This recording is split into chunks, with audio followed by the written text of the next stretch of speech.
J'ai dansé dans vos bras, j'ai connu d'autres tangos à la ronde.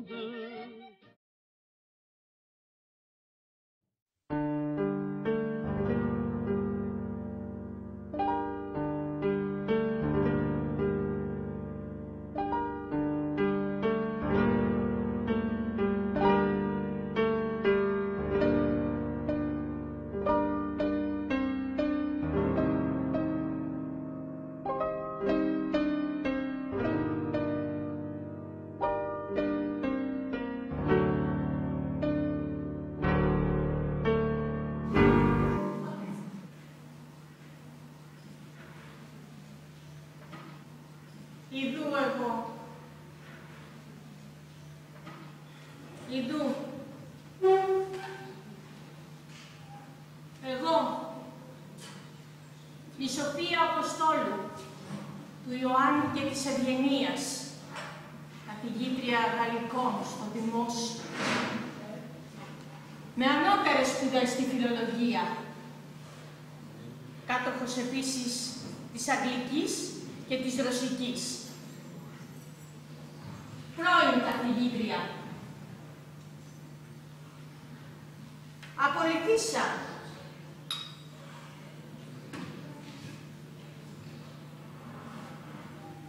Απολυτήσα λόγω αλκοολισμού. Έπινα. Έπινα και μέσα στην τάξη. Όταν ήμουν απογευματινή.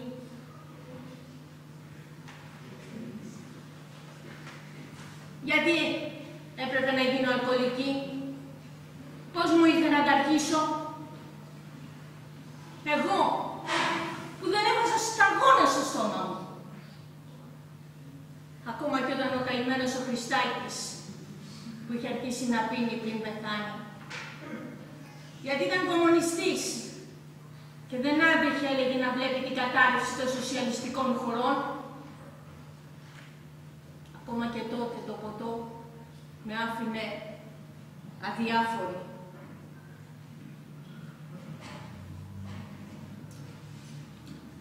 Τζάμπα η Μέρη μου έλεγε. Η Μέρη, μια συναδελφός μου. Μετά τα 50 ή πίνεις ή γίνεσαι φυτό.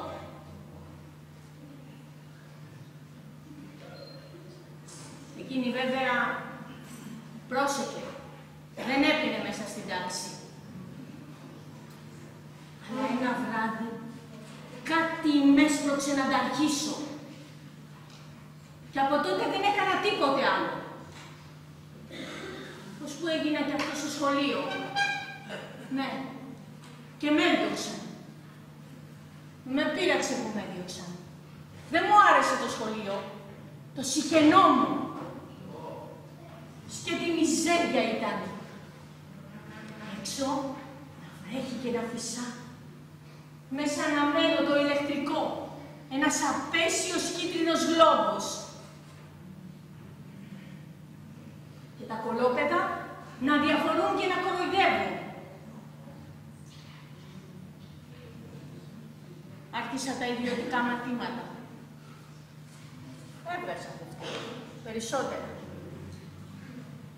Όμως έγινε πρόβλημα με την υγεία μου. Αναγκάστηκα να μπω στο νοσοκομείο για αποτοξίνωση. Περιπέτεια, όσο να πεις.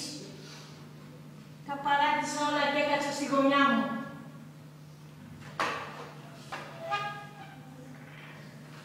Φυτό. Μετά τα 50 φυτό. Ποια 50 δηλαδή τώρα, καλά. Αλλά και πότε δεν ήμουν φυτό. Ακόμα και όταν μιλούσε ο Χριστάκης. Ο καημένος μου ο Χριστάκης. Μπορεί να ήταν κομμουνιστής, αλλά είχε και τις τσακπινιές του. Πρώτα-πρώτα ήταν όμορφος, πολύ όμορφος. Το Γιαννάκι μας δεν του μοιάσε καθόλου. Και νεότερος από μένα, τουλάχιστον 6 χρόνια. «Μ' αρέσεις», μου έλεγε, «γιατί είσαι φινετσάτη, μορφωμένη και από άλλη κοινωνική τάξη».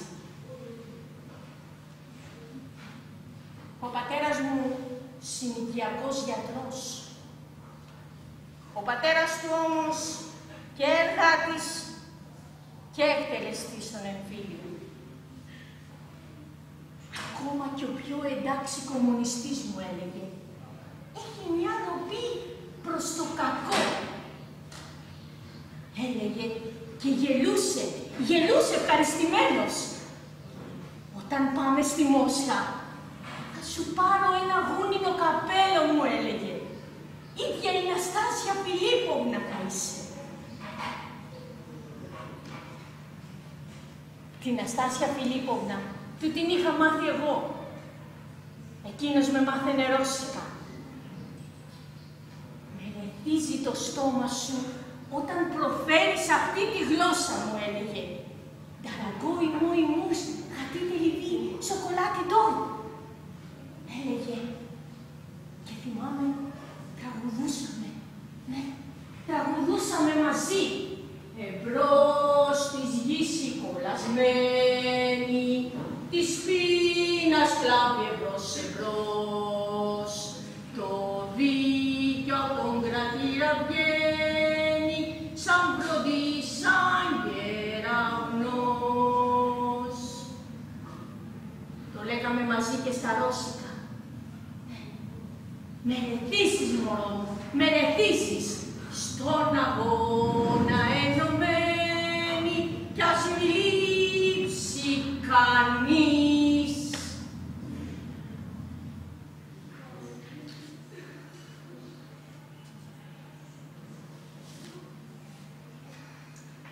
Καθόμουν και έβλεπα τηλεόραση. Έβλεπα μερικούς φίλους, πρώην συναδέλφους. Πήγαινα στο θέατρο καμιά φορά. Αγόρασα κάτι για το σπίτι, έτσι για να περνάει η ώρα. Καινούργιες χρωματιστές κουρτίνες, έβρισκα εκεί, έψαχνα και έβρισκα.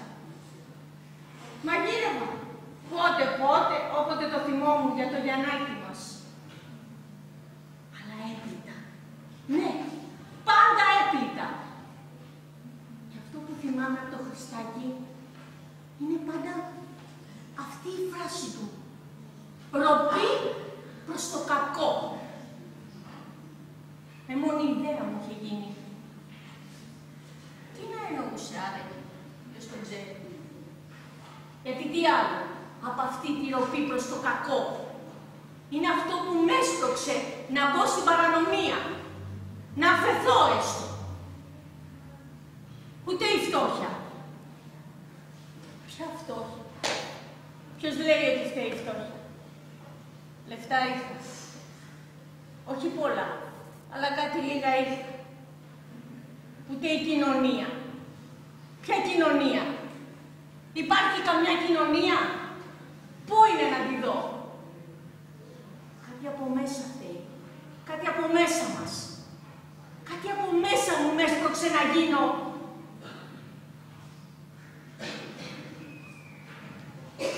Όλα άρχισαν όταν μια μέρα ήρθε ο γιος μου. Άτυχο παιδί. Έτσι γεννήθηκε. Ένας άτυχος. 30 χρονών και τίποτα. Άσχημος. Ούτε κοπέλα, ούτε λεφτά δικά του, ούτε γράμματα, ούτε τίποτα. Και έρχεται μια μέρα και μου λέει, «Μαμά, γνώρισα μια Ρωσίδα». «Τι Ρωσίδα?» του λέω. «Ρωσίδα από τη Ρωσία», μου λέει, «από τα βάθη της πρώην Σοβιετικής Ένωσης». Είναι έξω και περιμένει. Θέλω να στη γνωρίσω. Ας περάσει, παιδί μου. Μπαίνει μέσα. Η Τάνια μου λέει. Η Τάνια ήταν όμορφη. Καλονή. Δεν έχω ξαναδεί τέτοια καλονή. Μάνα μου, λέει ο Γιάννης, θέλω να μιλήσουμε σοβαρά. Η Τάνια τραγουδάει. Έχει ωραία φωνή. Η Τάνια στεκόταν στη γωνία. Χαμηλωμένα τα μάτια της. Δεν τολμούσε να κοιτάξει. Ούτε δεξιά, ούτε αριστερά. Έτσι μου περιέγραφε ο συγχωρεμένος στις Σοβιετικές. Όμορφες και ντροπαλές. Χαμηλωμένο κεφάλι. Ντρέπονται ακόμα και να σε κοιτάξω. Μάνα μου, λέει ο Γιάννης, θέλω να μιλήσουμε σοβαρά. Θα μιλήσουμε σοβαρά. Η Τάνια τραγουδάει. Έχει ωραία φωνή. Εντάξει, παιδάκι μου, μου το είπες αυτό.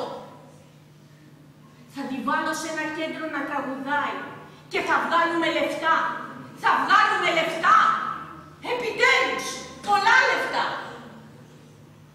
Κάνω τι θες, παιδάκι μου, του λέω.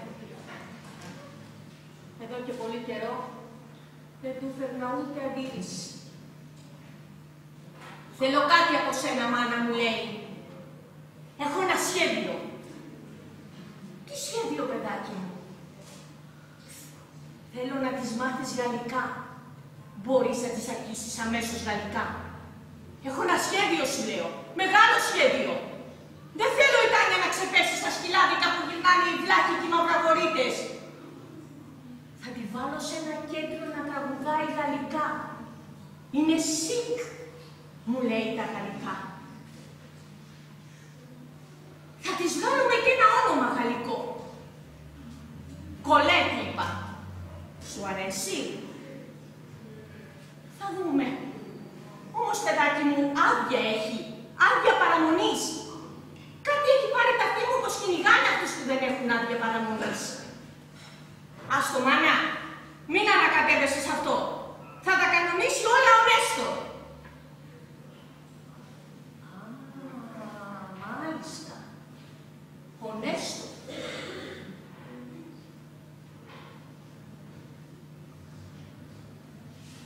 Η Τάνια εγκαταστάθηκε για τα καλά. Της μαγείρευα. Της αγόρασα ρούχα να ντυθεί.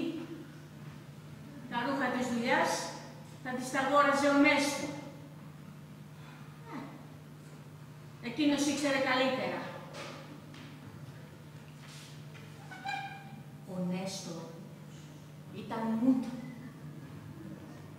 Περίεργο όμως. Τέτοιος που ήταν, που έδινε ασφάλεια. Μανά, μου λέει ο Γιάννης, στην κομπίνα είναι και ο Νέστο. Γιατί, παιδάκι μου, τι λες κομπίνα? Είναι κομπίνα, μου λέει. Δεν το καταλαβαίνεις? Καταλάβαινα. Και περιέργως μου άρεσε.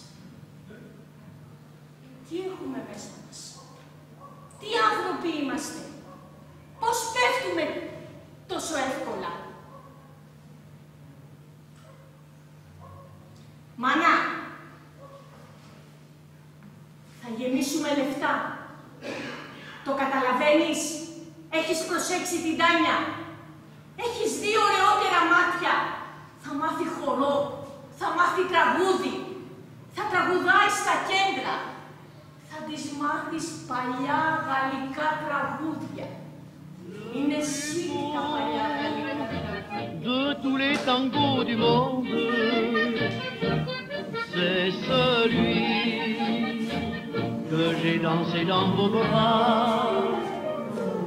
J'ai connu d'autres tangos à la ronde, mais mon cœur n'oubliera pas celui-là. Μου άρεσε η Τάνια. Ήταν όμορφη, με απαλές κινήσεις. Γιάννη μου, πού τη βρήκες? Για πες μου. Είναι σωστό. Τι σκοπεύεις να κάνεις? Μάνα, η Τάνια ήταν του δρόμου. Τραγουδούσε στα πεζοδρόμια και της δίνα λεφτά. Θες να έρθεις μαζί μου, της είπα. Και ήρθε. Αρκεί να πετύχει. Η Τάνια και εσύ θα έχετε ό,τι θέλετε. Κι εγώ θα αγοράσω μια Mercedes σαν του Πουλάνδρου.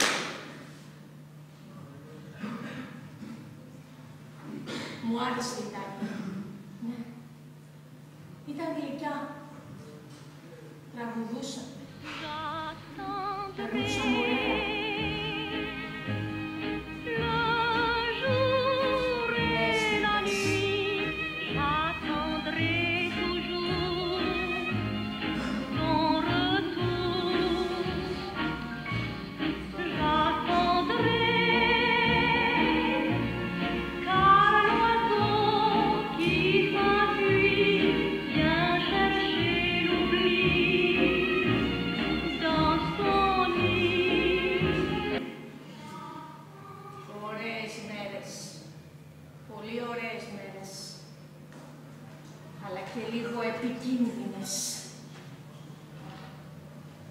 Ο Γιάννης δεν κοιμόταν πια εδώ. Καλύτερα. Ντροπή μου βέβαια που το λέω αυτό για το παιδί μου. Αλλά καλύτερα οι δυο μας.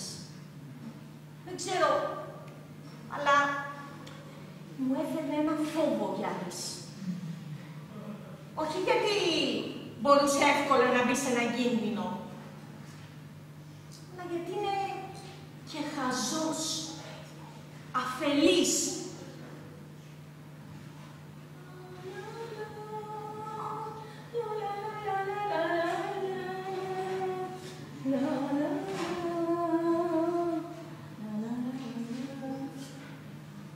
Την έλεγα Κολέτ και Γκουντελέτ. Ξέρεις τι θα πει Γκουντελέτ, της έλεγα? Σταγονίτσα. Μικρή σταγόνα βροχής.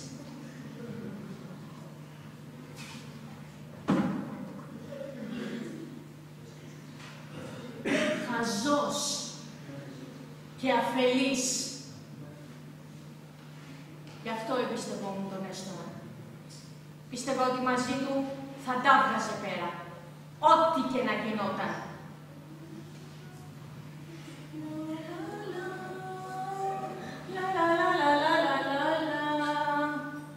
Τα παλιά, ωραία, γαλλικά τραγούδια.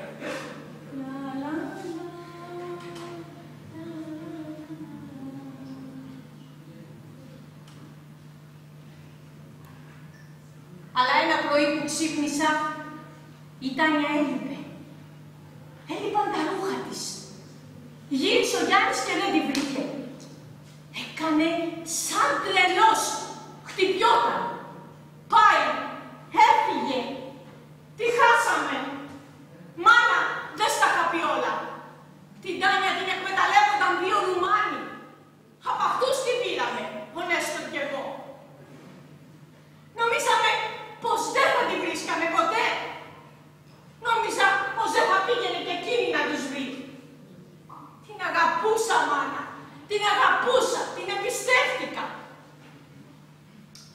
Κι εγώ, παιδάκι μου, την αγαπούσα. Γιατί δεν την παντρευόσου? Θα έκανες και ωραία παιδιά. Και κανείς δεν θα μπορούσε να σου πει τίποτα. Είναι κύκλωμα, μάνα. Δεν το κατάλαβες? Κάτσε, βρε Γιάννη μου, κάτσε, ηρέμησε λιγάκι. Ηρέμησε, σε παρακαλώ πολύ. Θα ψάξουμε να τη βρούμε. Θα πάμε στην αστυνομία. Τον παρηγορούσα, όπως τότε που ήταν μωρό. Θα του περάσει έτσι πρώτη εντύπωση. Τρελάθηκες, μάνα!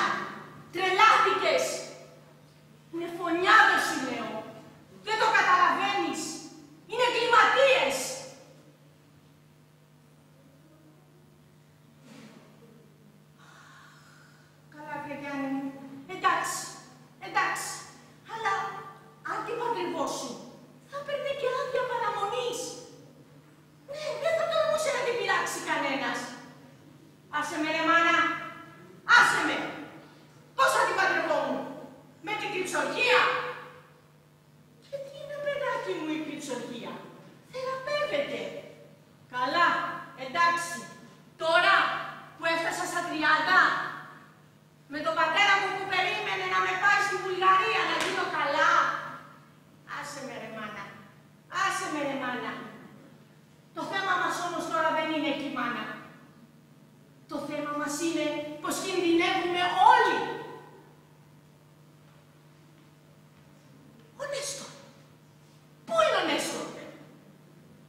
μέσα στο σπίτι.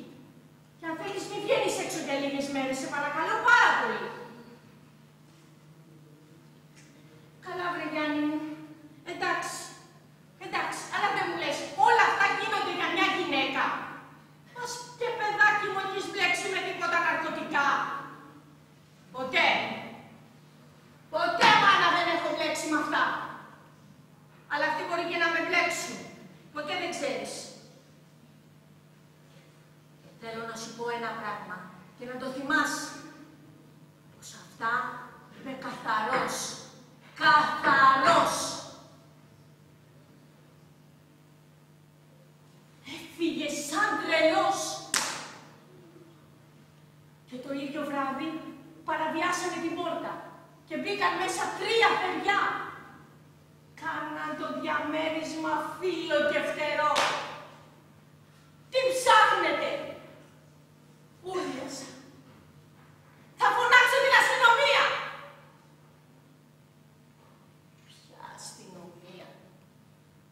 Ούτε αστυνομία, ούτε γείτονες, ούτε τίποτα.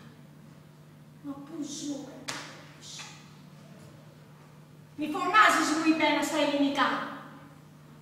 Αυτοί οι δυο είναι Ρουμάνοι, δεν αστείευονται. Ρουμάνοι είστε. Ντροπή σας. Ντροπιάσατε τη χώρα σας, την ιδεολογία σας. Ο κόσμος μωρέ ακούει Ρουμάνοι και φτύνει. Φτούς σας.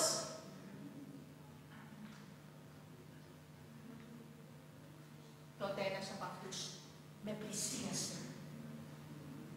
Έβαλε το χέρι του στη μέση του και μου είπε «Vous voulez danser avec moi?»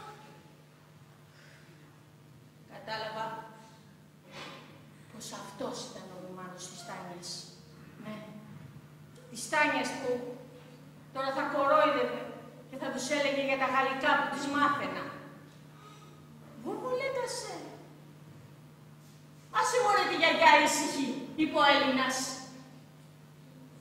Γιαγιά? Εγώ γιαγιά? Ο χοντροκομμένος Έλληνας.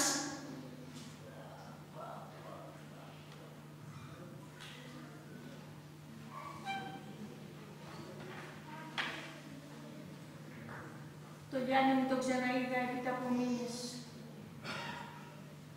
Με χειροπέδες. Του είχαν κουρέψει τα μαλλιά. Τα ωραία του μακριά μαλλιά. Το μόνο ωραίο που είχε πάρει από τον πατέρα του. Με τι δικαίωμα όμως να του κουρέψουν τα μαλλιά, με τι δικαίωμα? Υπόδικος ήταν ακόμα. Και ένας με πολιτικά, το θυμάμαι σαν τώρα. Ναι, άπλωσε τη χερούκλα του και του πίεσε το κεφάλι την ώρα που έμπαινε στο αυτοκίνητο. Πειράχτηκα. Δεν ξέρω γιατί. Πιο πολύ κατά 10 χρόνια που έφαγε. 10 χρόνια αυτός και 10 ο Νέστορ. Πιο πολύ αυτή η κίνηση. Παφ! Στο κεφάλι. Με πείραξε πολύ. Πάρα πολύ.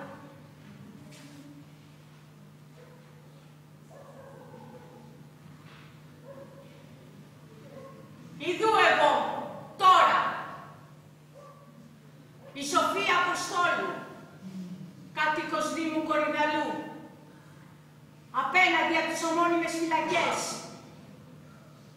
Μετακόμισα για να είμαι δίπλα στο γιο μου. Κάθισα και μαγείρευα όλη την ημέρα τα φαγητά που του αρέσουν.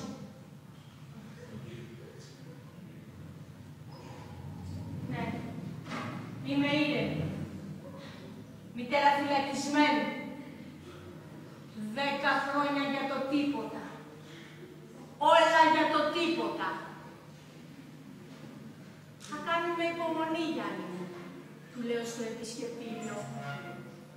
Υπάρχει και η έφεση. Και όταν θα βγεις, θα σου αγοράσω μια Mercedes ανώτερη από την πουλά μου.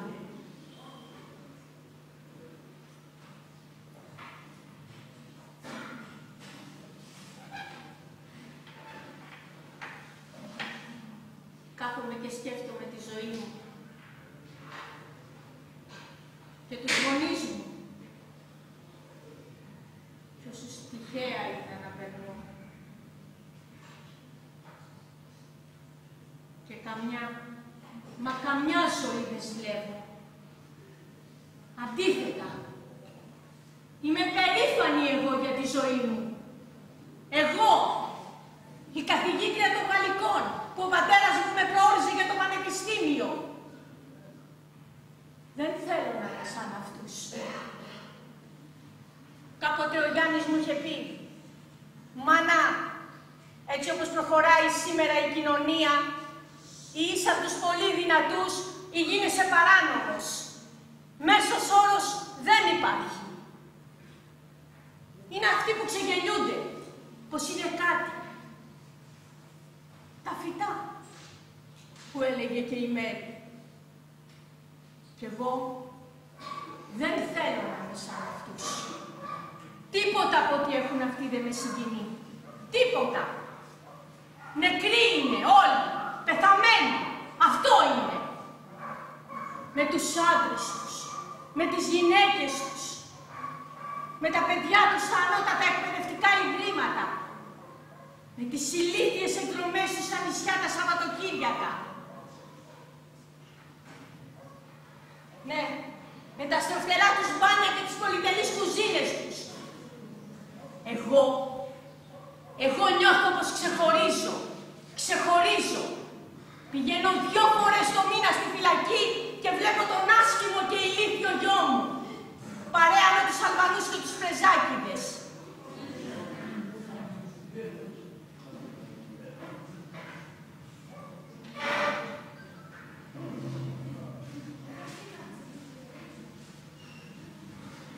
Αν δεν είχαν έρθει έτσι τα πράγματα, για μένα δεν θα μπορούσαν να έχουν έρθει αλλιώς. Εγώ δεν βολεύομαι. Τα ακούς, Χριστάκη, που δεν ακούς. Εγώ είμαι εδώ. Όχι ταξίδια στη Μόσχα με γκρούντα στούς. Εδώ είναι το 17. Ο δικός μου Οκτώβρης, Χριστάκη, του Γιάννη και ο δικός μου.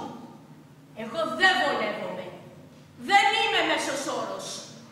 Δεν είμαι από αυτούς που ρίχνουν νερό στο μήλο των ισχυρών και νομίζουν ότι είναι κάτι, ενώ δεν είναι τίποτα. Εγώ δεν έχω καν αλυσίδες για να τις χάσω. Ποτέ μου δεν είχα αλυσίδες εγώ. Εγώ κάνω τη δική μου επανάσταση. Εμπρός της γης η κολλασμένη, της πείνας κλάβει εμπρός. Το δίκιο απ' τον κρατήρα βγαίνει, σαν φροντίσα γερανός.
Θυμάμαι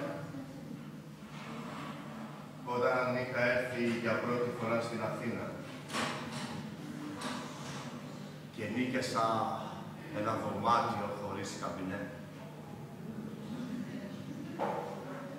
Υπήρχε καμπινέ στην αυλή,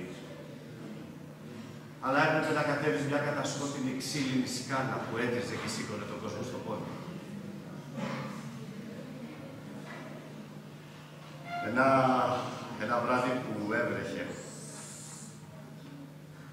Αναγκάστηκα να τα κάνω σε μία εφημερίδα.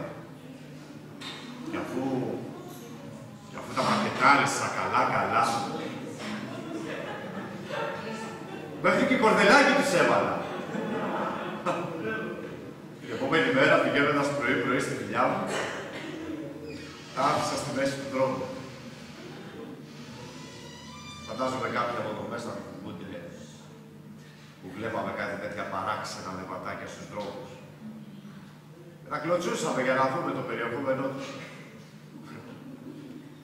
Είχε ακούσει μάλιστα ότι κάποιος το είχε πάρει στην αστυνομία χωρίς να τα ανοίξει και ζητούσε έφερτρα.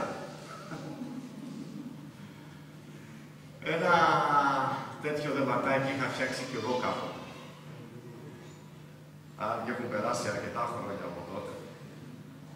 Κάθε φορά που το θυμάμαι με πιάνουν τα γέλια. Εκείνο τον καιρό ήμουν ένας κεφάτος άνθρωπος. Με λίγες ανάγκες.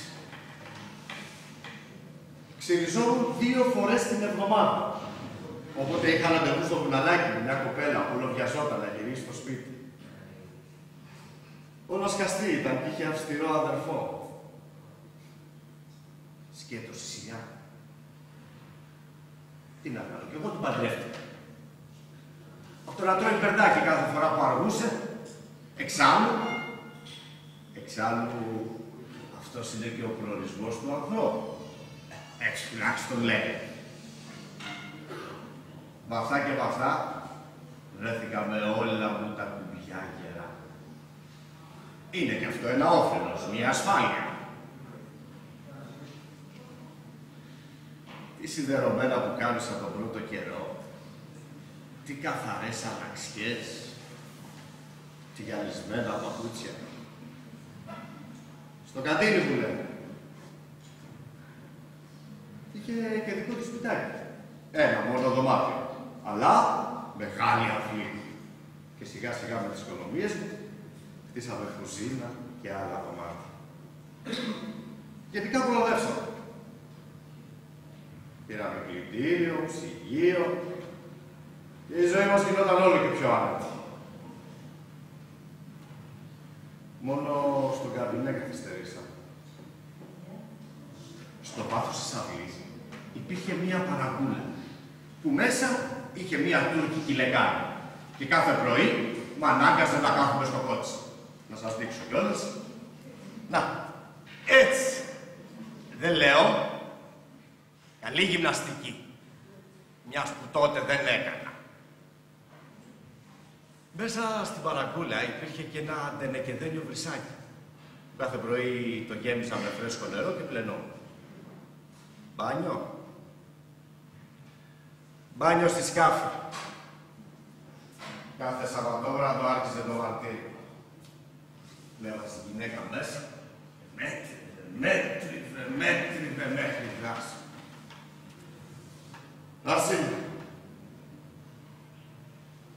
Συνέχισα τα πρόβλημα. Βοηθός λογιστή τότε. Και ξεχνάω να την κρεβατοκάμαρα. Βαρύ έπινο, δεν λέω. Με 2 κοποδινάκια και πάνω 2 αμαζού. Σιέλσε με, ωραίος της κυράς. Έπειτα έγινα κανονικός λογιστής. Ήταν εκείνη η περίοδος που είχαμε αγοράσει ένα κτήμα με δόσεις. Βάλαμε και 2-3 τετράκια μέσα και πήγαινα κάθε Κυριακή, ύστερα από επιμονή της γυναίκας μου και τα πότισα. Έπειτα ξεράφηκαν αυτά. Πολλές δουλειές, αρχιλογιστής πλέον, γερός ο μισθός και σε μερικά χρονάκια το σπίτι ήταν κομπλέ. Πλην της τουαλέτας. Καθόταν σαν επιστέγασμα μιας προσπάθειας 20 χρόνων.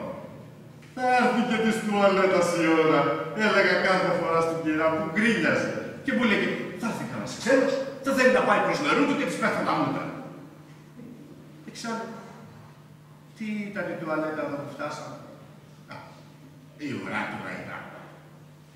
Και έτσι όπως κάθε φορά όλοι μας Όταν φτιάχνουμε κάτι για πρώτη φορά, βάζουμε τα δυνατά μας έτσι να κάνουμε κάτι το μερακλήτικο.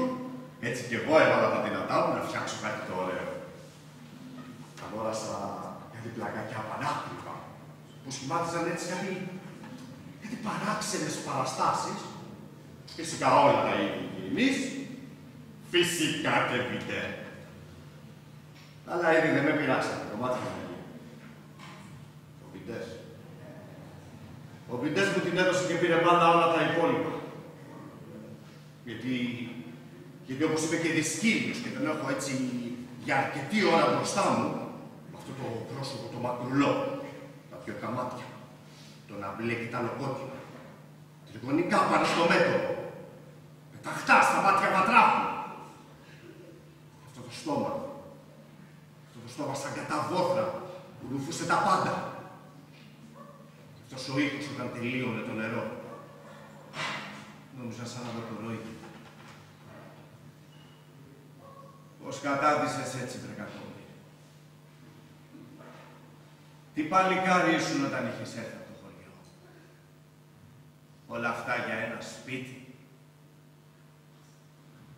Εγώ είμαι το βραβείο σου μετά από 20 ολόκληρα χρόνια. Εγώ. Για να μπλέκεις από κάτω. Είδες τους έφερα. Με είχανε βάλει στο ζυγό 20 ολόκληρα χρόνια. Με τη θέλησή μου, αυτό είναι το παράξενο. Για να καταδείξω εδώ μπροστά, σε μια σειρά από άχρηστα πράγματα, που καν είναι χρήσιμα παναθεμάτα. Δεν αξίζουν όσο αυτό λέγεται ζωή και νιάτα. Τα καλύτερα χρόνια της ζωής μου τα σπατάλησα σαν το μυρμήγκι, κουβαλώντας και σιάνοντας αυτό το κολόσπιτο. Και τώρα είμαι εδώ μπροστά του. Σαν στημένο λεμόνι. Στα φιδιά σημαίνω πρόσωπο. Για ένα πιτέ.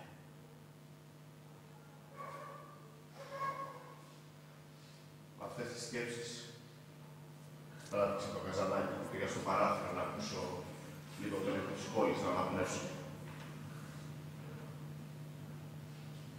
Από πάτου έρχονταν ένας παράξενος θόρυβος. Όχι ο γνωστός θόρυβος από τα αυτοκίνητα.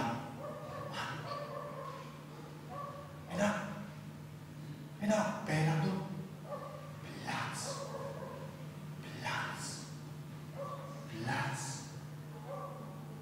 Σκέπαζε κάθε άλλη βουή. Έστεισα αυτή και κατάλαβα. Όλο το λεκανοπέδιο της Αττικής είχε μετατραπεί σε έναν απέραντο πιτέ. Κι όλοι καθόμασταν επάνω του και πλενόμασταν. Ενώ εκατοντάδες χιλιάδες καζανάκια έριχναν καταράχτες νερού. Χαιρετούσαν.